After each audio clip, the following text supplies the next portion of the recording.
Okay, yeah, I think we are live now.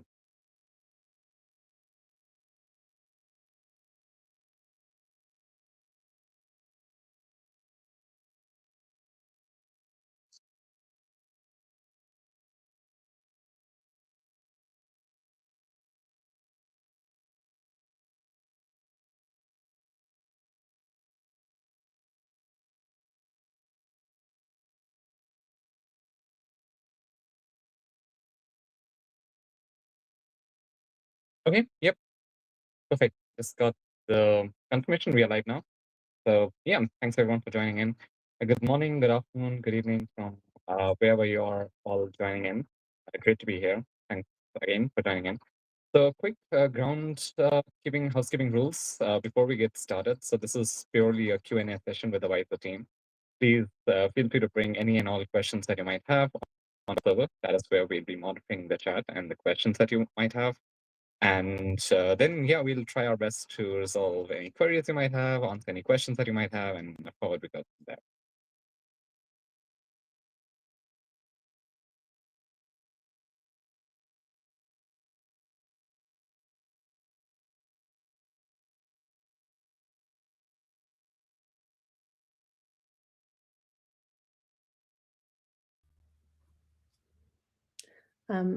Hello, everyone. My name is Rachel, and I'm going to be moderating for today. So if you have questions, I will be giving those to Vardaan. Um, I'm also with Wiser. I am the head of learning and communication. So I run a lot of the learning programs and then marketing communications. Um, and I'm located in the US, so in Colorado. We can start it off with some of our created questions so that we can kind of get the ball rolling. And then again, when you have questions, please put them in the chat and I will direct them to Vardaan. We have a question that, let's see, where does India stand globally in quantum technologies?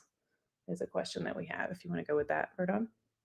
Okay, yeah, that's a fun one. Okay, so where does India stand in quantum globally?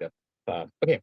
So currently there are like 3 or 4 countries that have well-established quantum ecosystems, right? You can count US maybe at the top, a couple of countries in Europe maybe close second, and along with China as well. So we have the first 3 or 4 countries that are set having proper established quantum ecosystems. And then we have kind of the Asia Pacific region and a few countries in Northern Asia as well. So Japan, Korea, in the APAC region, Singapore, Australia, and maybe then India. So the good thing is that we are not very far away from the top. We are only, I would say, sixth or seventh in that leadership board, but there's still a long way to go. We are slow in the fundamental research. We are still catching up there. We still do not have a pure indigenous quantum computer yet, uh, a utility scale quantum computer, as I call it, yet, uh, compared to countries like US, where we already have a lot of quantum computers that are running over the cloud, and most people are using them over cloud. So that's kind of the current stage, but it's very promising. The momentum is very, very strong. And I do see students like all of you who are joining in ready to take it to the next phase. So this entire journey is dependent on all of yours careers as well. So yeah. All right, thank you so much. Um, we're going to jump to a quantum technology question. What does quantum advantage realistically mean in the next 3 to 5 years? Tough question. Okay. The quantum advantage is a very tough name in itself, right? Because quantum advantage might mean very different to different people depending on what kind of background they're coming in from and what are their expectations of a quantum advantage actually mean. So when we are talking about in pure, linguistic terms, advantage obviously means that it is getting some kind of advantage or some kind of power up compared to the classical regimes, and that is what quantum advantage should usually mean. But today we do use the quantum advantage in a variety of different ways. Even if we are getting some sort of theoretical advantage, we may call it as a quantum advantage. Even if we do see some kind of quantum inspired processes enabling us to do some kind of computations better. Again, you may or may not call it quantum advantage. So it's a tough term to clearly define as of today. But the question still remains, right? Where are we today? What kind of quantum advantage do we have at our hands, at our disposal today? And where do we see ourselves in the next 5 to 10 years? So that question, I think, is best answered by the research that is taking place today. So currently, we like to call ourselves, we are in the utility stage of quantum computing. We are at a stage that we are using good enough number of qubits that can actually provide us with some kind of advantage if the algorithms are better, if the hardware is better. So there's a lot of ifs attached to it. Next phase would be using these little utility scale computations and running them with clean hardware. What do I mean by clean hardware? Hardware where there's very limited noise, or we have very good error correction methods in place to mitigate those kind of noise. So that's kind of the next goal. So I see realistically at least a 5 years horizon before we start seeing a quantum advantage per se. Or optimistically, I would say at least maybe a 2 year timeline before we start seeing that. So yeah, I would that is what quantum advantage at least means today.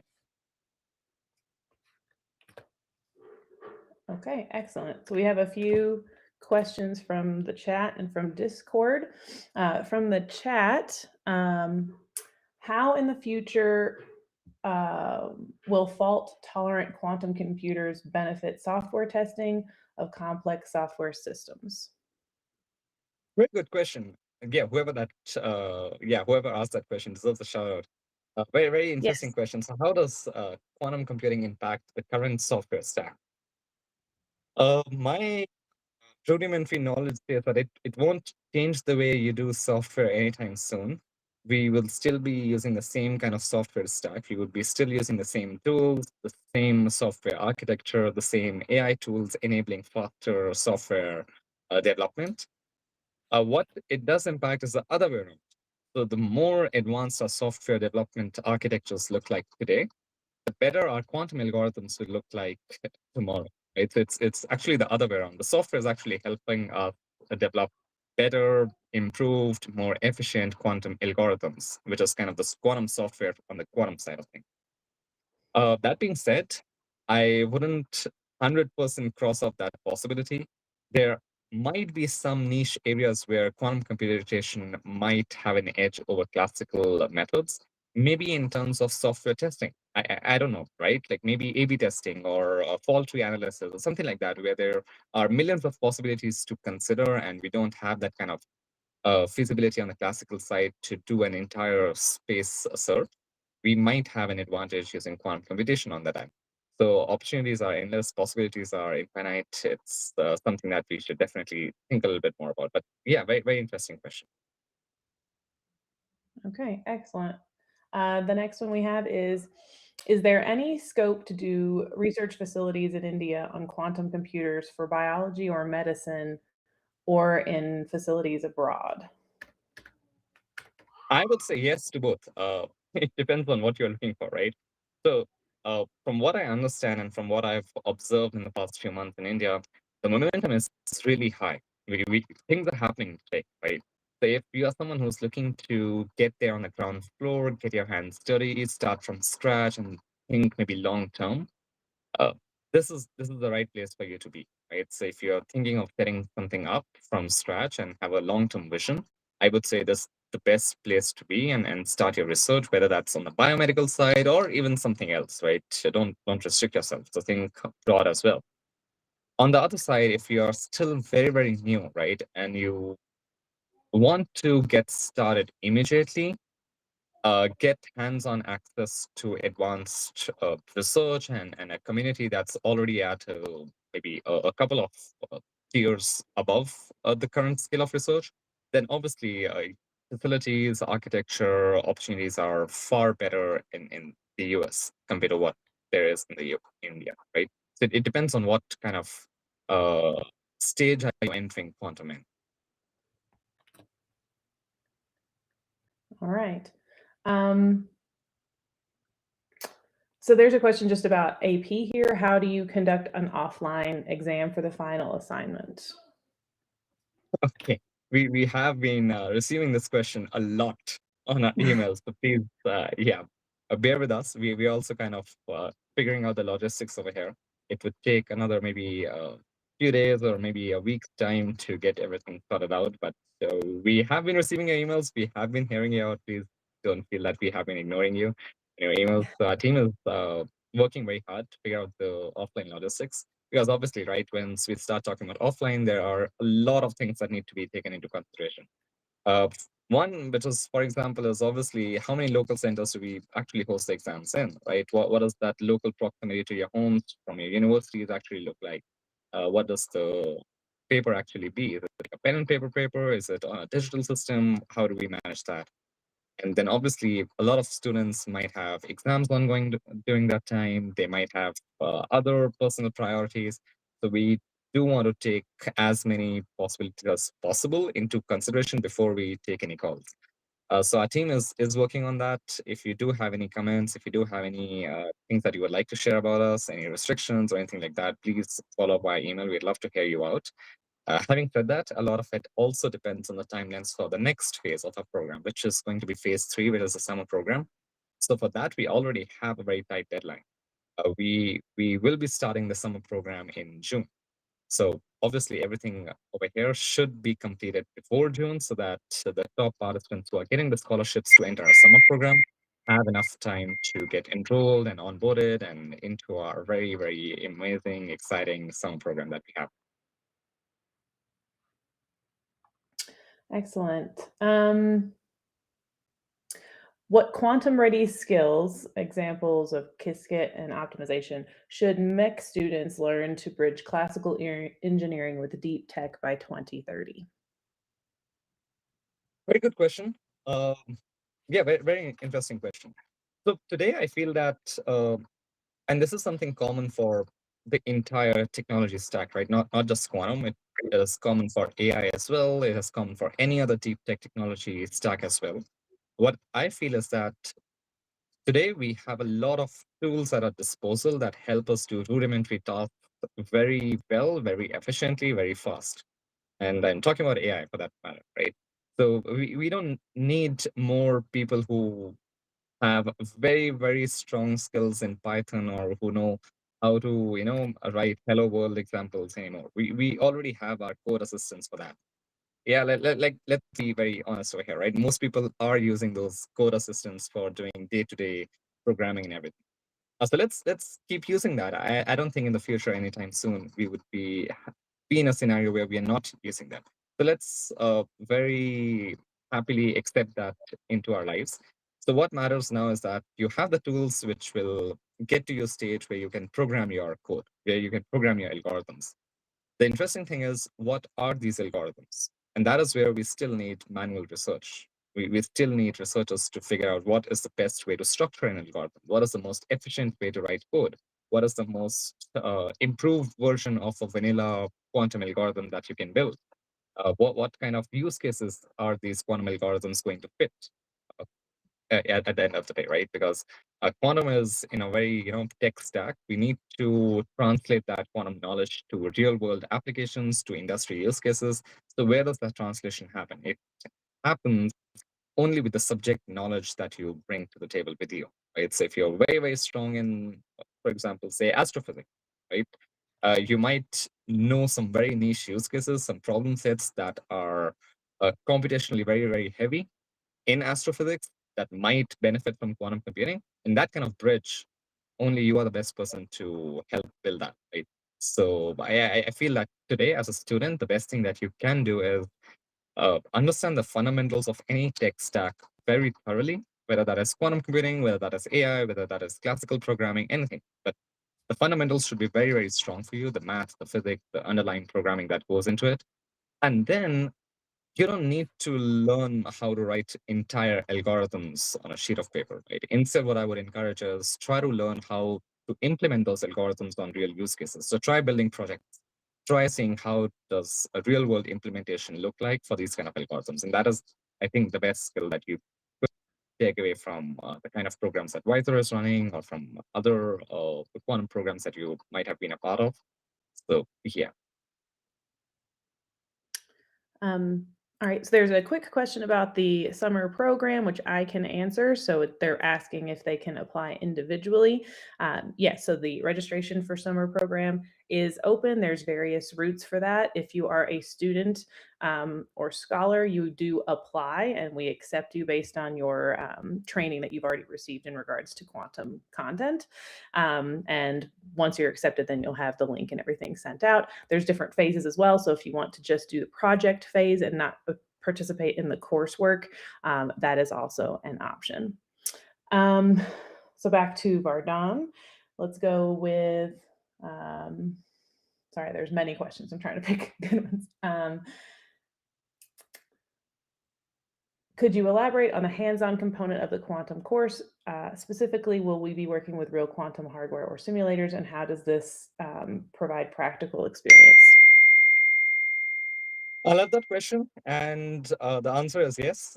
We do have a hands-on component. If you have been closely following our phase two itself, there have been multiple instances where we have been procuring very exclusive hardware access for people who join us live. They're able to use those voucher codes and implement their algorithms on real-world hardware. This includes machine on different kind of systems from Rigetti, from AWS, from QBridge, from uh, Penny Lane very soon next week. So we have made that happen in this Wiser program, the phase two program for all our learners who are joining. And this is probably the first time this is being done on any kind of quantum training program where you not only have access to simulators, you're also being encouraged and motivated to try your experiments live with the instructor, with the voucher codes that they have in real time on real quantum hardwares. So this is definitely a very, very unique opportunity. And I truly encourage everyone who's joining us to take the most out of it, right? Uh, on the other side, if you aren't able to join a live session, there could be like 100 different reasons for that. That's still okay. Obviously, you won't be getting access to the live vouchers because they expire after a certain amount of time, but you can still use the simulators, right? So that is still very much hands-on. You just are not using the hardware, using a simulated version of that quantum computer, but it's still very, very relevant. I still use simulators for probably like 80% of my research work, right? Everyone uses simulators because we need to bear test. We need to validate whatever we are working on, whether that is correct, whether that is wrong, whether it is having any kind of potential to scale up in the future, right? So using simulators is also pretty solid. I would encourage everyone to start using simulators as soon as possible and run the experiments and then share their results with us, right? Even if it's a small experiment, even if it's like just setting up a Hadamard gate and having a hello world kind of experiment. If you are learning something, if you're having fun, and if you're doing something for the first time, do share it with us. We would love to hear from all the learners who are joining us. Okay. So moving from that about the exam again, I know somebody had asked about its asynchronous functionality, but they are also asking if it's objective or subjective. And then another one was also asking, oh, where did that go? For you to just kind of explain how the exam will work for the final exam. Yeah, it's going to be objective as far as I understand, right? So maybe multiple choice questions, fill in the blanks. We are still set to like write the question paper and everything. So our team is working on that. So I also don't know a lot about it, but probably it would be an objective question paper. Everyone would be expected to go through the entire module for phase two. That is what the syllabus would be. We would try to make the question paper a little hard, obviously, because we want to shortlist the top 100 students from this, which will receive 100% scholarships to attend our summer program. So do expect a mix of theoretical, a mix of programming knowledge, a mix of a really deep understanding of the quantum fundamentals. For example, if you have learned Grover's algorithm, what does Grover's algorithm actually mean, right? How do you initiate the first, say, 4 qubits in it, or what does ancilla qubits mean, or something like that, right? I am just rambling at the moment, but try to have very, very deep understanding of the fundamentals so you are confident once you start attempting your examination. But otherwise, it won't be a huge deal. Everyone would have fun, I'm sure.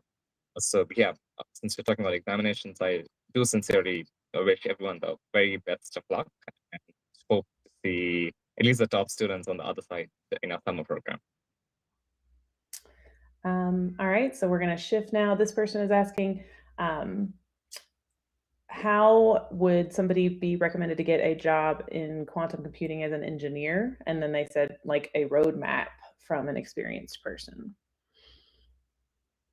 That's a good question. And that answer depends on what you mean by a job, right? So today, I feel that the quantum industry is one of the fastest moving industries, and there's like new jobs popping up literally every day. It just depends on what exactly you're looking for, right? So if I was to explain the quantum job landscape in a very trivial level, I would divide the type of jobs into maybe three buckets. The first bucket is pure research positions, right? And these positions do expect you to have some kind of research experience beforehand because these positions would be about research. And by research, it could be hardware specific, it could be software specific, it could be something entirely different, but still research, right? And typically, when we talk about research, the best way to get experience in hands-on research is through getting, old-fashioned traditional PhD. So getting a doctorate degree is one of the most common ways to get hands-on experience in doing research. So that is where you learn how to approach problem statements, how to validate different kind of approaches in solving those kind of problems, very difficult problems, start original thinking and stuff like that, read papers and everything. So getting at least a couple of papers published uh, either through a PhD or maybe a master's degree, puts you in a very sweet spot to start applying for these researcher positions. And that is where you'll work on the most cutting edge science in quantum technology, whether that's on the hardware side or on the software side. That was bucket one. The second bucket I feel is on the engineering side. And let's call like bucket one research, bucket two engineering. And with engineering, just like every other tech domain today, we need a lot of people to help us build stuff, right? So researchers are crazy, right? Like researchers will just build theoretical ideas and then expect everything will be physically possible, right? But it's not that easy as it sounds. Once a research ideation has been proven theoretically, it's on you, the engineers, to actually build those theoretical concepts into practical stuff. Right? So we do need a lot of engineers. And again, equally on the software side as on the hardware side. So on the software side, a job could be literally just reading a paper, understanding what the algorithm is, and then programming that algorithm. That's it. Because the tough part of the mathematics and how to structure the algorithm, that's already been done by the research, right? Now, as an engineer, you just need to build that algorithm and make it the most efficient and improved version of that algorithm currently running. So that's easy. Similar on the hardware side as well. Theoretically, we can just say that okay, to develop a superconducting qubit, we need to structure X, Y, Z components together in this manner, right? But how do we actually do it, right? So that is again hardware engineers. We need cryogenic engineers. We need engineers on the micro optics side. We need on the control stack. We need a lot of engineers in different kind of places depending on where you're coming in from. So definitely we need engineers. That was bucket two. The third bucket and the final bucket, I feel, is anything that does not fit in bucket one and two. And the reason why I separated this out is because, again, quantum is a very fastly evolving field, a very active community and a domain in itself. So every day there are new startups popping up. And when we have new startups coming up, there are new opportunities, there are new jobs popping up as well. And these jobs could be anything from your CEO of a startup to your day-to-day communications manager to your day-to-day IT personnel, anything and everything that's actually required to keep a startup or company running, right? So your HR professionals, everything and anything. Again, so that is maybe even a non-quantum person can enter into it depending on where your interest lies. So you don't necessarily need to have a PhD, and that is something you might have often heard. If not, that should be your mantra moving forward, that you don't need a PhD. You just need to have the right kind of knowledge and very good clarity on what you want to work on, whether it's research, whether it's engineering, or whether it's something entirely different, but you still want to be in the quantum industry. And there's enough, believe me, there's enough opportunities and jobs out there to absorb everyone that's going through a program today. It only depends on what you actually want to do and whether you have the right skill set to prove that.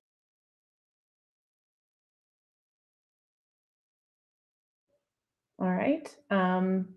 What are the benefits that are available for quantum startups and AQV? Good question. Um, okay, what are the benefits for startups in AQE? Let me take a step back, and maybe I can first answer it from a global perspective, and then kind of narrow it down to what is happening in India at the moment. So globally, there's a huge, a rush of both AI and quantum startups because we do feel that both the technologies are the future, right? There's no second thought about that. So if you have a good startup you're working on and you are at least at maybe uh, TRL 1 to TRL 3 with and at least have some kind of MVP ready, there's a pretty solid chance that you can very easily raise your pre-seed fund, right? Or maybe a Series A as well, depending on which geographic location you're located in, what does your network look like, and what kind of MVP do you have, right? So depending on that, I think it is pretty feasible today to get funds for a quantum startup because we are at a stage where everyone knows about it, most people know about it, and we are seeing a lot more active participation from the industry side of things. There are a lot of very interesting accelerators, incubators, ecosystems as well globally, which you should be aware of. A couple of them which immediately come to my mind is one is CDL, Creative Destruction Labs, right? The based out of Canada, Toronto, they have a quantum stream, a very dedicated quantum stream, where they incubate startups, they mentor them, they help them grow, and so forth. Few others which have very recently started. It's called Quantum Nation, a dedicated fund for quantum. Another one is Sky Ventures, again, a dedicated quantum and AI fund and venture support for quantum startups and so on, right? And very similarly, we have a lot of quantum ecosystems being developed as well. One of the best examples for that is the Colorado Elevate Quantum ecosystem that we have been very proudly a part of, and one of the major things that we are pushing forward in the US. So over there, it's a strong knit community where we have a very clear projections of everyone who's doing quantum, right from high school to undergrad level to diploma courses, then to masters, PhD, directly get absorbed in the industry. So there's a very, very clear path of what needs to happen over there. And very similar for startups as well. If there's a new technology that you want to work on, there's a very good ecosystem of investors, ventures who are ready to take that risk and support that within that ecosystem. So that is the best way moving forward. Uh, Now the question is, what does India need right now, and what does it already have in terms of support, in terms of ecosystem, and where can we help you out? Where can startups get any kind of support? That is where I feel Wiser is also stepping into India kind of replicate what we have already established in the US, right? Similar kind of ecosystem is being developed with the support of the government of Andhra Pradesh in AP, right, in Amravati. And that is what AQB is, the Amravati Quantum Valley. So the idea is very similar.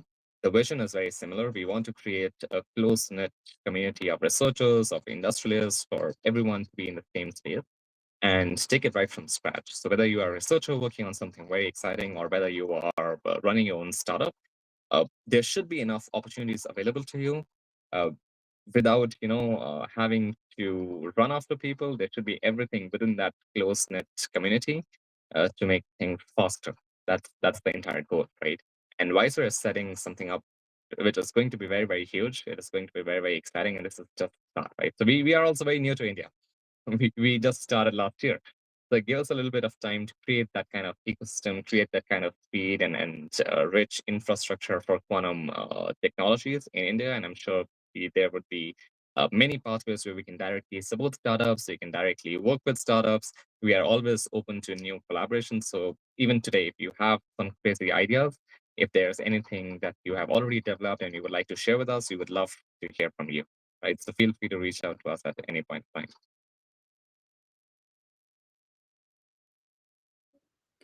Okay.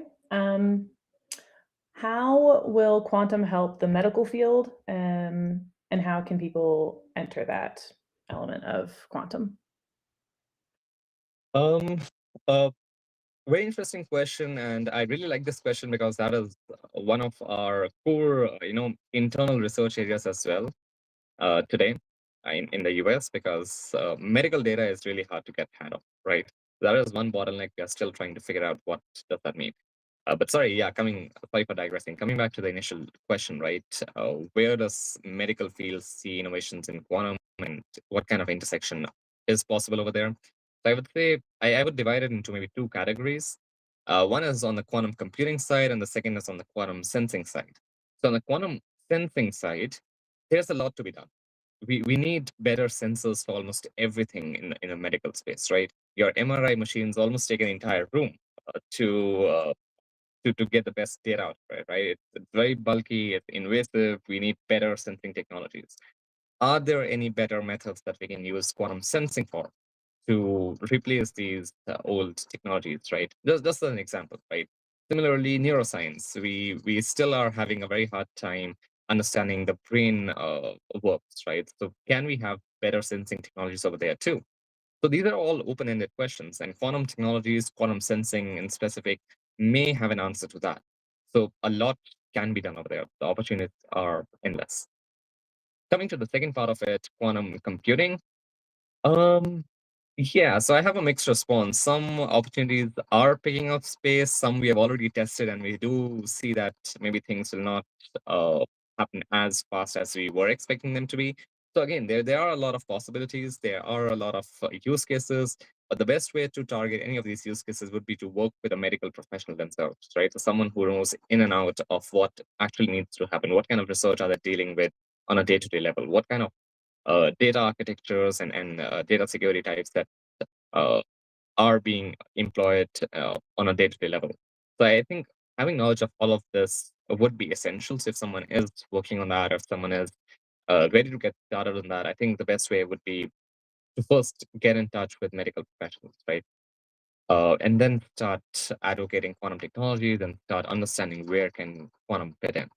On the flip side, if you are a medical professional, if you're looking to explore quantum from your side of things, then I feel the best way to move forward would be just ping me and shoot us a message to the Wiser team, right? We'd be very happy to talk to you, explore what we have already built in-house, see if any of those use cases or any of those applications fit in with what you might have in mind, or just explore and have a fun chat, right? So again, we are very open to collaborations. If you do feel that there are use cases that you would like to work on from an industrial perspective, or if there are applications that you are already exploring that we might be able to support you with, please feel free to shoot us an email and we'd be happy to get connected. Okay. Um, we have some questions that are kind of all talking about the same thing in regards to for somebody entering the quantum field from whatever other field they may be entering, what are like the key focus areas that are most likely to get them a job or get them to begin working within quantum? Um, okay. Hey, it's a little difficult, right? Because today I'll be answering this question sitting on the other side of the table. Had you asked me like 5, 10 years back, I would have given you the same, traditional answer that yeah, do your bachelor's and undergrad, do your master's, do your PhD, get a degree in quantum, and you're all set for life. Uh, Today, I feel that there's an alternate option also possible. I am not denying that getting to the traditional road won't get you anywhere. It's the most perfect and time tested way of going to that. You get your undergrad, you specialize in one specific domain, whether that is math, physics, engineering, some related topic as part of your master's, do a PhD, do a very solid research in, again, a specialization of your topic and contribute to the industry right away. That's perfect. On the flip side, there's also like more unconventional ways today to get started in quantum in the industry, especially if you do not want to spend 5 years of your time doing PhD, right? So what I can share are maybe the best ways to get started is number one, get your fundamentals really, really strong. You should know in and out of most common quantum algorithms. If someone asks you what QAOA is, you should not only know what the application is, you should actually remember the entire structure of that QAOA algorithm in your mind. You should actually start visualizing that, okay, there are 4 steps to it. There is an ansatz in between. This is how I initialize my QAs. This is how I read out. This is how I take measurements. This is how I can optimize it and so on and so forth, right? So that kind of architecture, that kind of vision should already be there. Fundamentals, there's no way to skip that. That is one, and that is what we also have been trying a lot, putting in our best efforts. The entire Wiser team has been working day in, day out to provide that kind of training to all of you through our summer programs, through our phase one, phase two trainings as well, to make sure that your fundamentals are really, really strong. Once your fundamentals are strong, the next two big opportunities that you can already start working on is number one, hackathons, and number two, open source contributions. Very relevant, very, very important from a job perspective, right? So there are like tons of hackathons happening in today. Almost every other university hosts its own challenge, hosts its own hackathon. Even international hackathons, even some international organizations host their own set of hackathons. We ourselves host a long hackathon. So we have started doing hackathons for a very different reason. We wanted to do something very, very unique, very, very different, very, very challenging, and very, very big. So instead of 2-day hackathons or 1-day hackathons, we do challenges. We do quantum challenges that are month-long problems that everyone tries to solve as teams, right? So that would be happening late July, August kind of time period. So do keep an eye out for that. Everyone is more than welcome to join in for those challenges. But again, participating in these hackathons and challenges and industry moonshot competitions or whatever, I think are the best way to get your hands dirty. You know what the problem is, you know what needs to be solved, and you just get started with it. And the best thing that comes along with getting your hands dirty and learning the technical skills is that you network. You get to meet a lot of like-minded people, people who are in the same boat as you, people who are also looking for new opportunities, people who are also coming from a very similar background, or maybe not from a similar background, but you still get to interact with them, meet them, connect with them. So it definitely grows your network and grows the kind of people who you talk to on a daily life. And that is very important in its own self, right? So I would encourage everyone to start thinking about participating in competitions, hackathons, challenges, whatever that means. The second part of it, what I also mentioned was open source contributions. Again, very, very valued from an industry perspective. If you can already start thinking of ways where you can start contributing on open source stack, I think that could be the best way to share your skills with the public and let them know that, okay, there is a person sitting in some state of India that has already been contributing to the world's biggest open source quantum community. Everyone knows of him. So whenever they apply for a job, we already know that this person has been working for the past 6 months on these kind of technology stacks.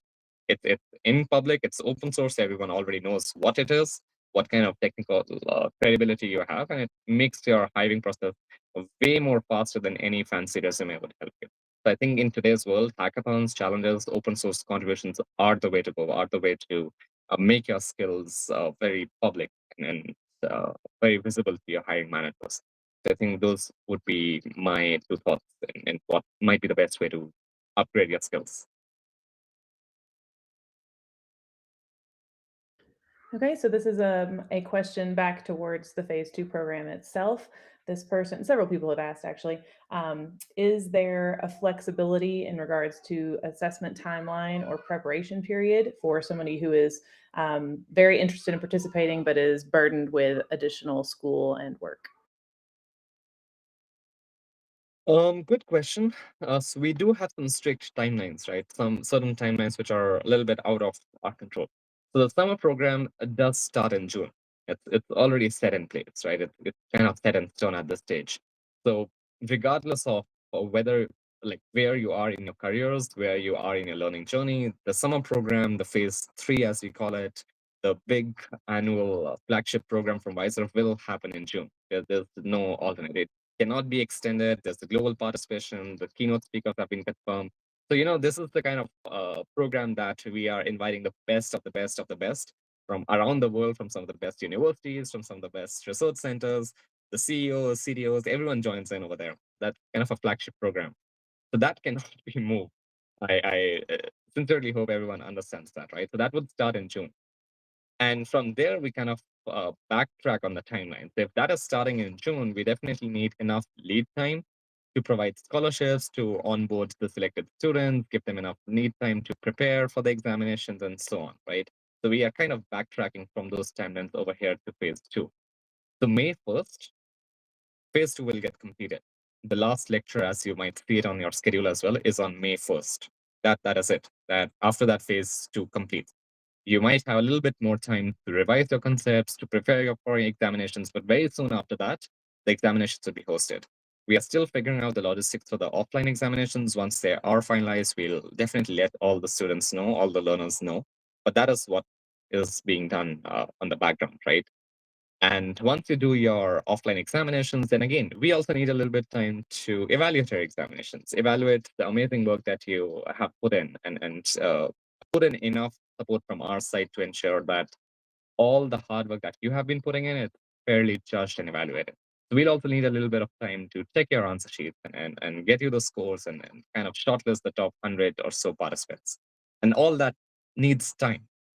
So with that, I genuinely feel that right now, pushing deadlines, extending timelines is kind of out of the question. We'll still try our best to see if there's any leeway possible, but the summer program cannot be moved. And if that cannot be moved, if the final timeline is set in stone, it provides us with very, very little leeway on our side to structure phase two in any different way. That is kind of where we are today. I'm sure this will, result in many more questions coming up. That what happens if we are not available for offline exams? What if we are traveling? What if we are exams? What if we fall sick? Like there are a lot of possibilities, right?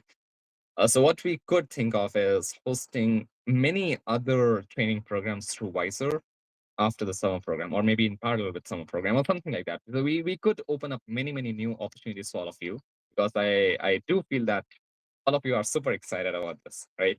We are equally excited as well. So we want to make sure that some of the best opportunities are provided to you. Some of the best training material is open up to you, right?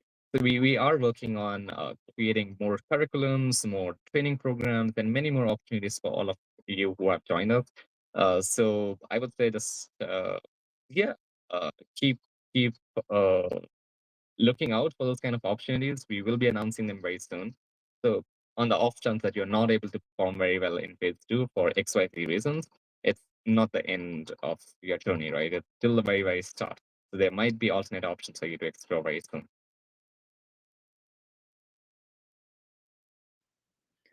All right. Um, there was one that was specifically about India, and now I'm trying to find it where I put it. Um, uh, well, let's go with many questions we're asking about the combination of AI and quantum and how they are going to work together, what you see that future looking like. So to everyone who has been asking a question about AI and quantum, you all are on the very right track to start thinking about these technologies, right? AI is huge. We already know it. Quantum is the next big thing. So how do they both intersect? That is also the biggest question that is being asked by us internally. And that is also the biggest question that is being asked by the industry overall, right? So everyone is asking the same question. Where do quantum and AI intersect? The answer is unfortunately not that simple, because both of them are very active research fields. Both of them are not set in stone, right? So there are intersections where AI can help quantum.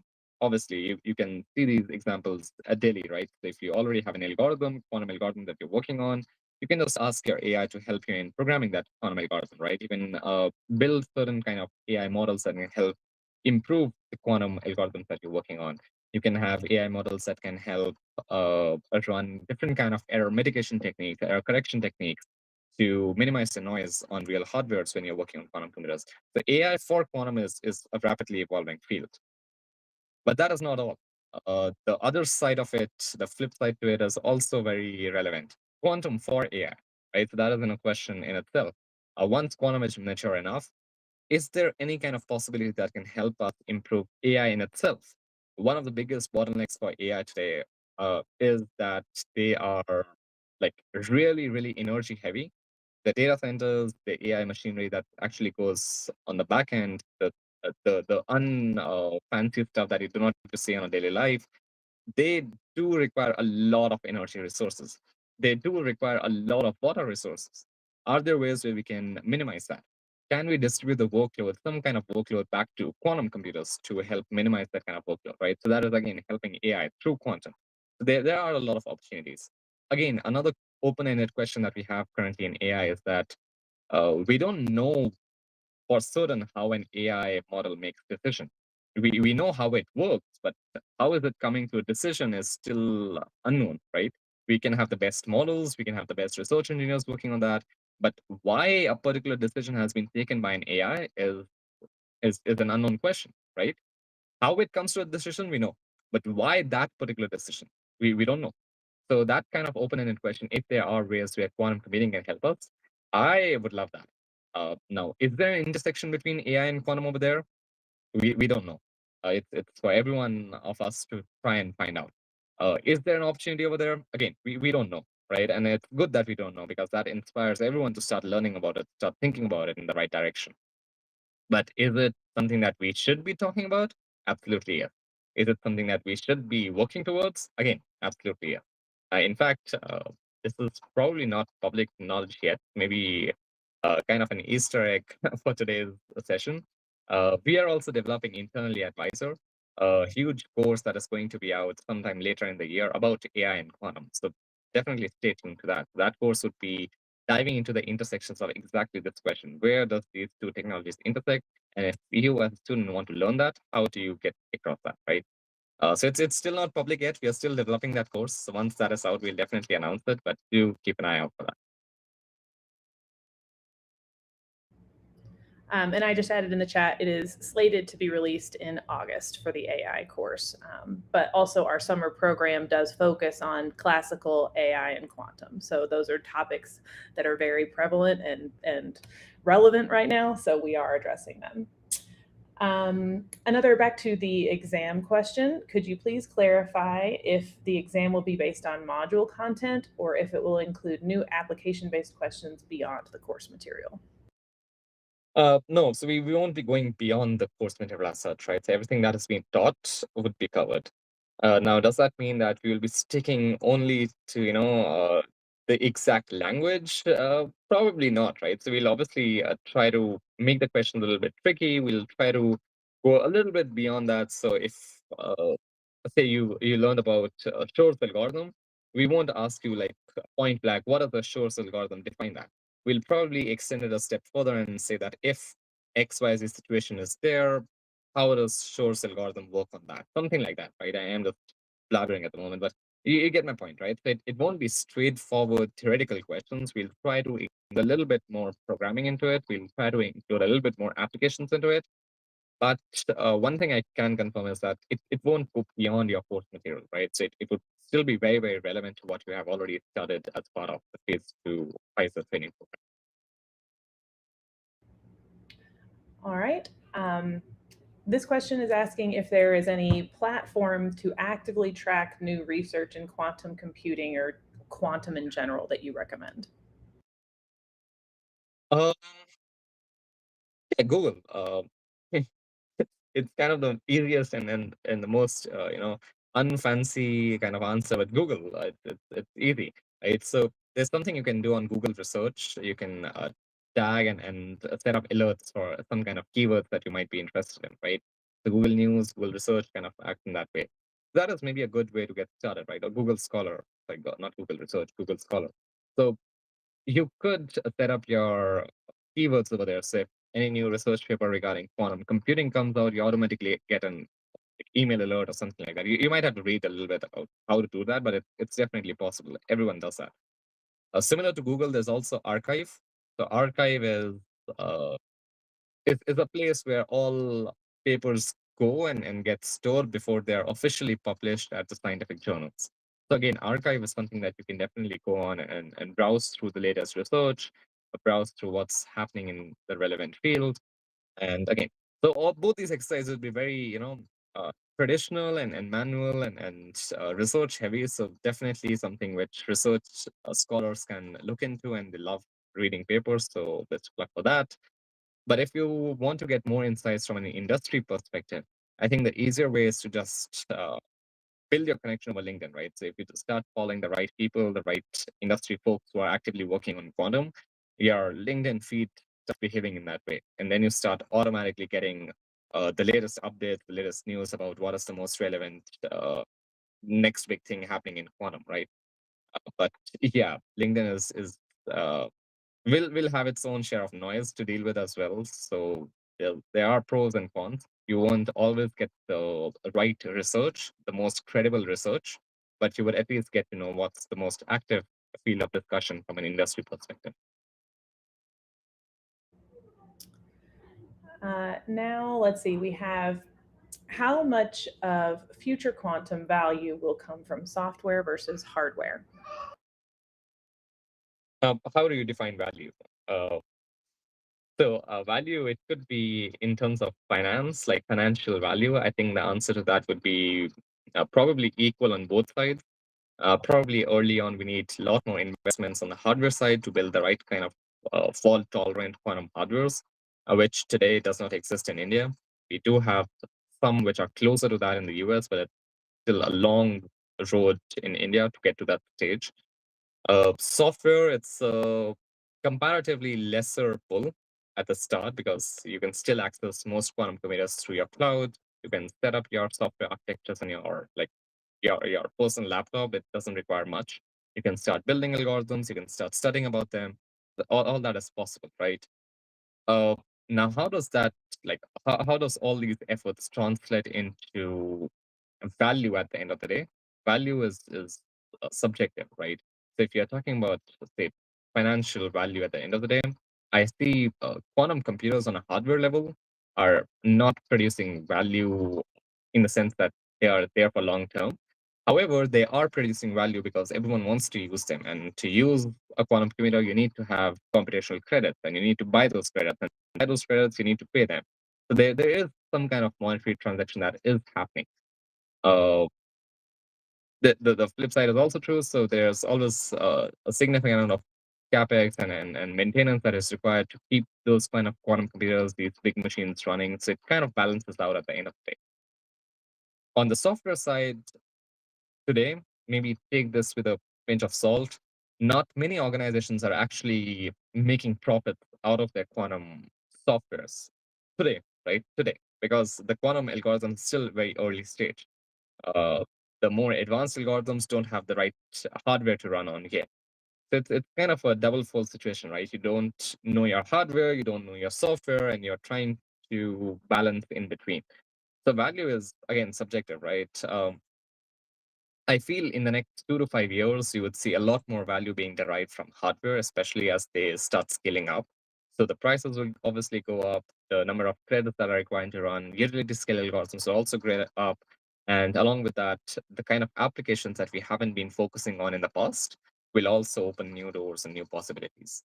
And on the software side, because we would be working with more advanced algorithms, there's going to be a huge, influx of new kind of algorithms or new kind of modifications built on vanilla algorithms that would push us as a research community to the next level.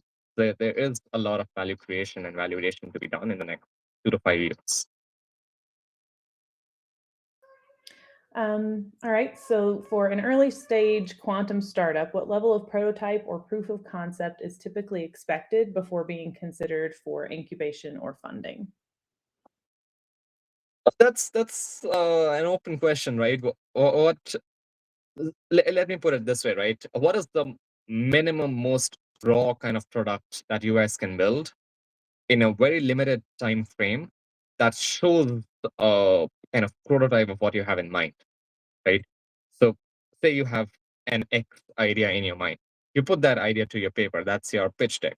And once you start building an application out of that idea, that's your MVP. It is raw. It doesn't need to be, very furnished and very aesthetic. It doesn't need to solve all the problems on day one, but it should at least show that this is what we are tackling and this is how we are tackling it. This is how we are solving that problem. If you can get to that MVP stage, I think that's enough to at least get your pre-seed funding going. But I am sure many industry experts would have their own share of answers, and I would highly recommend everyone to start consulting them as well. Start talking to professors or people who are in the space, or maybe not especially professors, but industry professionals, ventures, right, who are in that position to fund these kind of initiatives. I think they would have their own personal thoughts and feedback as well. There are many questions that are kind of touching on the same topic. Essentially, as somebody wanting to enter quantum, what are the things they should focus on for learning and improving their resume to be able to most quickly get a job? Yeah, quickly get a job. I like that, right? Everyone wants to quickly get a job. Okay. So first thing is get your fundamentals strong. The easiest way would be to go through courses that have been developed in a way that we know what needs to be taught. We know what is being asked in the industry, so you can follow these kind of courses. Our team advisor has put in a lot of effort to create these courses in that way. So definitely, Wise the courses is number one on that list. Second would be similar education resources that are also available by IBM, by Zandu, by many of our very close friends and partners. So most quantum companies have their own set of quantum education resources. So do uh, yeah, start reading about them too. It's going to be more or less the same concept, uh, and the same concept you might find in your academic literature as well, right? So if you want to go the traditional route and maybe buy a book and study from it, Nelson and Chong is kind of the Bible. Everyone starts there. I would request that uh, that is like another resource you can stick to as well. Very credible, very traditional, and the same topics are covered everywhere. So whether that is Wiser or IBM or someone X, we would be teaching the same stuff. The fundamentals are not going to change. So getting your fundamentals right is obviously the first step. The second would be to start finding ways where you can showcase what you have learned, right? And that could be hackathons, challenges, anything else that gives you an opportunity to showcase your knowledge. If nothing else, try just open source contributions, right? Qiskit has its own set of open source contribution. Qubit has it as well. I think Qera has as well. Xanadu, I think they have it as well. uh, so there are a lot of quantum companies who have open source GitHub pages where you can just see what are the open-ended issues, what are the problems that they're facing today, and see if you could contribute to them. It could be as easy as just finding a bug on their website and resolving that bug. That's it, right? It doesn't need to be developing a new algorithm in itself. You can start small. That's okay. So I think showcasing your knowledge is definitely important in today's world. No one is handing you jobs based on your degree. Not anymore. We want to see what can you do, what can you bring to the table. So if you can find a way to showcase your skills, that would be amazing. And I feel if you cover those two steps, getting your fundamentals strong and showcasing your skills in a good profile, you could quickly get a job. So yeah. All right, we are nearing the end of this session, so I'm going to end it with a final question that's a little bit fun, I guess, for you, Vardaan. What breakthroughs are you personally waiting for in quantum technology? Oh, okay, that's a tough one. I have a long list of wish list. I feel could be possible. Hope so it would be possible, and really think it should be there. So one and the foremost is a fault tolerant hardware. We are at that cusp. You get that feeling that we are almost there, but we're still not there. So we are at that stage on the hardware side. We have done a lot in the past decade and a couple of decades or so. We have gone from being purely theoretical quantum mechanics to today having quantum computers. In itself is a big, big achievement for the community. But the computers are still very noisy. So we are still not there yet. So there's still a lot to be done to make that possible. So I truly feel that getting a noiseless, fault-tolerant quantum computer would be a big, major breakthrough. How do we do that? There's going to be different answers for every qubit modality. So there are different challenges being faced by photonics, being neutral atoms, ion traps, superconducting. Everyone has its own share of problems, right? And everyone is trying to solve their own set of challenges. So yeah, getting to that skill would be really good. Another fish I have personally is getting better algorithms. Not many people focus on that, right? Everyone is like keeps talking about the hardware, keeps talking about how noisy the hardware is, but the truth is that it's equally like incompetent, right? We still don't have the best algorithms in a fair share of like since after shores and growers and maybe a few others. We haven't seen big breakthroughs on the quantum algorithm side. And that is something we desperately need. We need more quantum algorithms that are pure in a sense that they utilize the most out of quantum mechanics and quantum inherent principles, but at the same time, they are variational enough to kind of be divided between classical and quantum processors. That's the kind of thinking I have. Maybe a third wish I would uh, feel I have is would be on the communication side. So how can we have crosstalk possible between quantum computers? Uh, sort of like a better way to explain that would be is, so say we want to build a 100 qubit machine, right?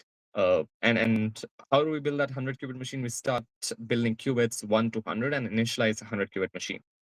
But say now we have a 100 qubit machine and we want to build a 1,000 qubit machine, a 1,000 qubit computer. How do we do that? So a very, trivial, rudimentary, incorrect answer from a classical perspective would be that you already have a 100 qubit machine. You can just make hundreds of them and put it all together, do parallel computing, and voila, you get 1,000 qubit machine from uh, like 10 different 100 qubit machines, something like that, right?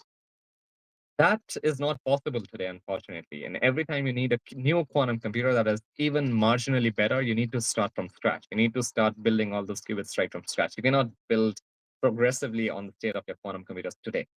That needs to change. That definitely needs to change if we are talking about scaling up quantum hardware. And for that, we need communication between different quantum computers. So if I have two quantum computers sitting side by side, one is say a 50 qubit machine, we have another that is 50 qubit machine. There needs to be a way that both these machines can at least connect with each other, and we have a 100 qubit machine by adding both the qubits together, something like that, right? We don't have that, and we need that. So that would be another kind of a wish on my bucket list. So maybe that is a good list to end today's session with. Yes. So I want to thank everybody for joining us and for your very thoughtful questions. If you joined late and you didn't see an answer to the question, there were several that were being asked that have already been addressed. So this will be viewable through our channels later today. And so I want to thank Vardaan for answering all these questions and giving us such great insight. And yeah, so thank you so much for joining us here. And if you have more questions that are very pertinent and needed to be answered, you can always reach out to us at hello@thewiser.org.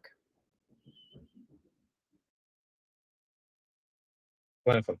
Thank you, everyone. I personally had a great time and hope you enjoyed as well. Again, if you do have any questions, please feel free to bug us. We love to host all of your questions, your queries. We'd love to get connected with you. If you enjoyed this session, do take screenshots, shout it on LinkedIn, tag Rachel, Pinoy with 100,000 pings on LinkedIn. So yeah, let's make the most of it. Since you're here today, I would wish everyone the best and see you in the next live session.